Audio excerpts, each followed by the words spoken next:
Olympic selection committee know about him.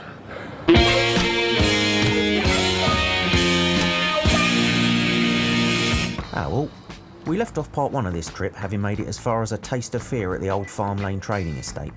From there we had south east to the King's Road and a short establishing shot from the episode I Want the Man.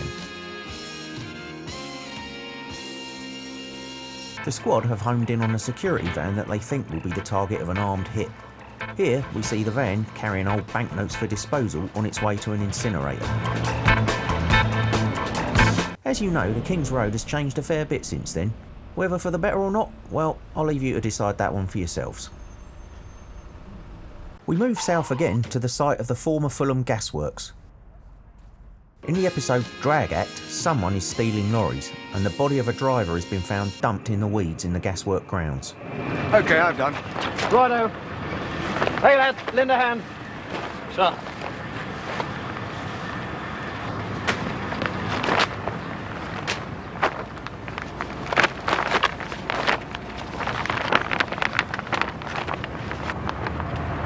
You can see two of the old gas holders that bordered Imperial Road in the background here as George and Jack arrive. Hold it. Heavy mob. Having had a very good lunch, no doubt? Over there, behind the bushes. This whole site is now part of the King's Road Park development and has changed massively in recent years.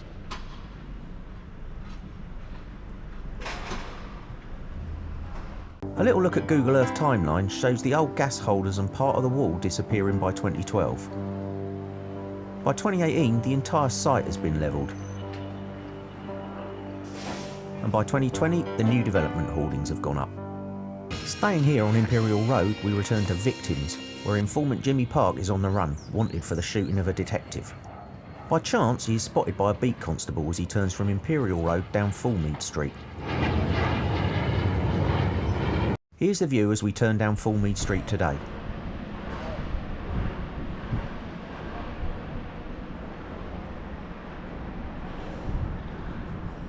Having been seen puts the squad on Jimmy's tail, and Tom spots him heading back up Fulmead Street towards Imperial Road.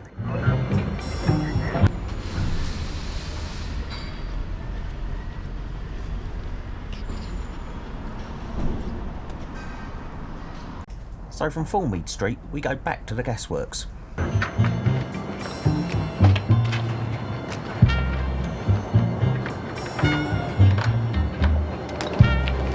Tom observes Jimmy heading into the gasworks grounds, where it is evident he's hiding out in this derelict tower building.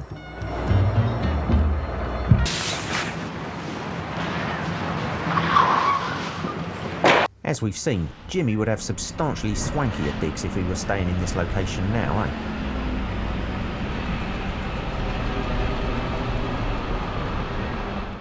We move to the end of Imperial Road now and return to our armoured van heist in I Want the Man. The squad has set up a rotating tail on the suspected target vehicle and we follow it towards its date with the armed gang.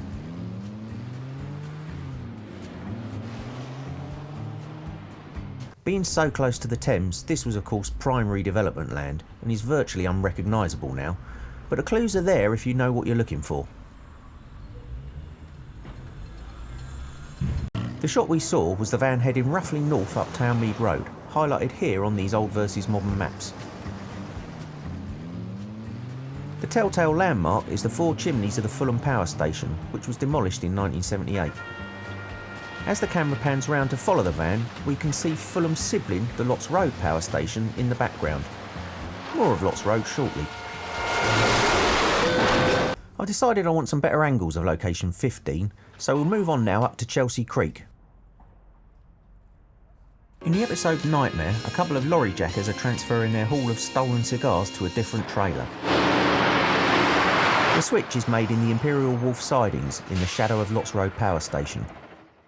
This whole area around Chelsea Harbour has been massively redeveloped, with pricey apartments and hotels and the odd floating gin palace or three bobbing about in the marina. The exact location of the lorry switch was a bit to the south and west of where I'm stood here. We're closer to Lots Road, which as you can see has had a far grander fate than the four chimneys of Fulham. But all you can see from where the sidings were now is apartment walls. This spot's close enough and gives a better idea of how things have changed. A short nip north and we're on Lots Road itself, looking for our missing Mercury in Messenger of the Gods. George has the thankless task of checking out abandoned warehouses where it might have been stashed.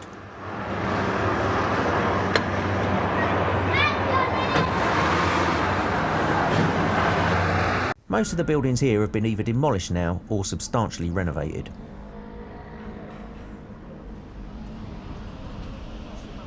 Earlier in the episode, and just round the corner, suspect Albie Spooner had it away on his toes up Overdale Road after a tussle with George and Jack.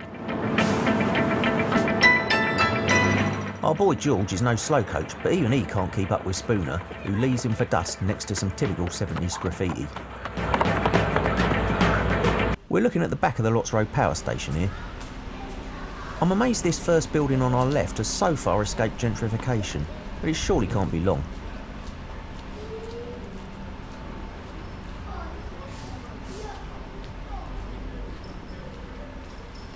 Further up the road, we see that most of the buildings have been replaced or modernised. The chase was obviously filmed from a car, so I couldn't match the tracking speed of the shots here without doing myself a mischief. Running backwards up a London street waving a camera isn't advisable nowadays. Well, there goes Albie, away across Burnaby Street. And here's a long shot down Overdale Road as Jack catches up with George. He's got away, George. The Olympic Selection Committee know about him. Your nose is bleeding. Must be the altitude. And here's a comparison showing the spruced up modern view.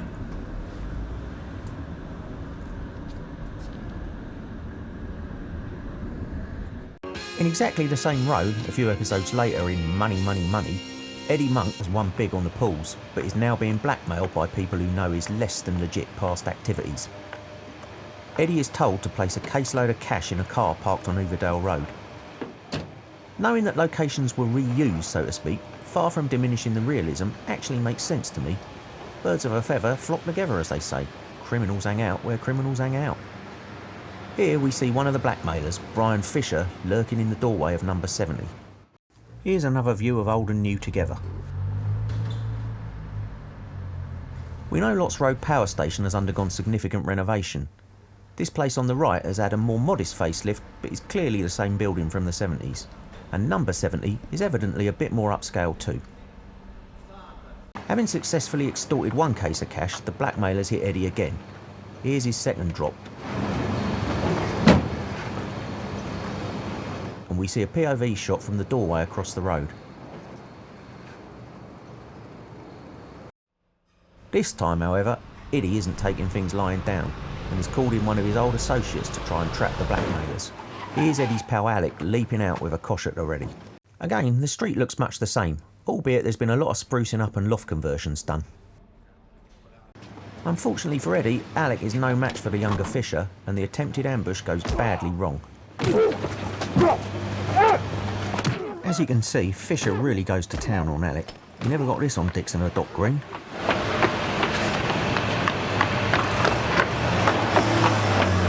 Cracking bit of stunt work ensues with Eddie hanging out of the side of Fisher's car.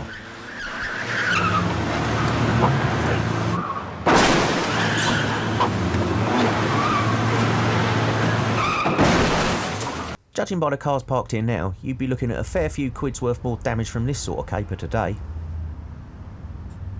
Alas, poor Eddie couldn't hang on and is thrown from the car and left quite literally for dead.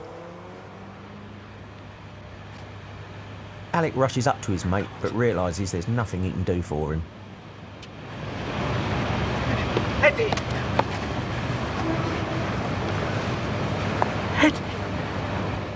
And, yep, suffering for authenticity, I did have to get down on the tarmac for this nice low-level shot showing Lots Road in all its restored glory. A short walk up the Thames now, and back to Sweet Smell of Succession, from which we covered a funeral in part 1. Charlie Walters, one of the villains vying to take over Joe Castle's empire, has a houseboat on Chelsea Wharf that we see both in flashback and later on when the squad go to pay Charlie a visit. I hope you haven't brought me down here just to prove that crime pays.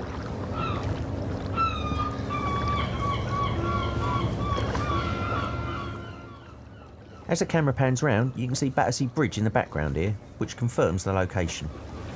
That boy catches so much as a coal, there'll be a writ slapped on the Commissioner's desk first thing the next morning.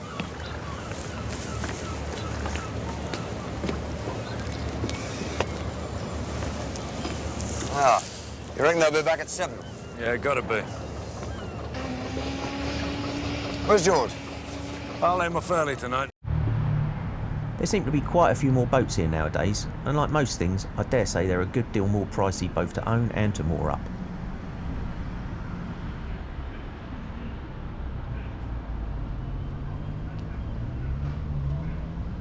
Our final stop on this trip takes us north to Old Church Street.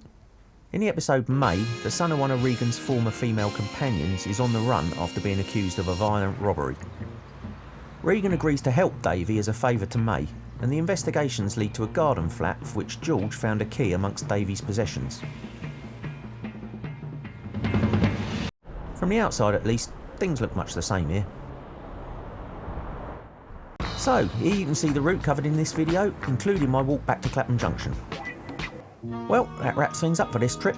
If you've enjoyed these videos, please do the old like and subscribe, and let me know your thoughts in the comments. Cheers now.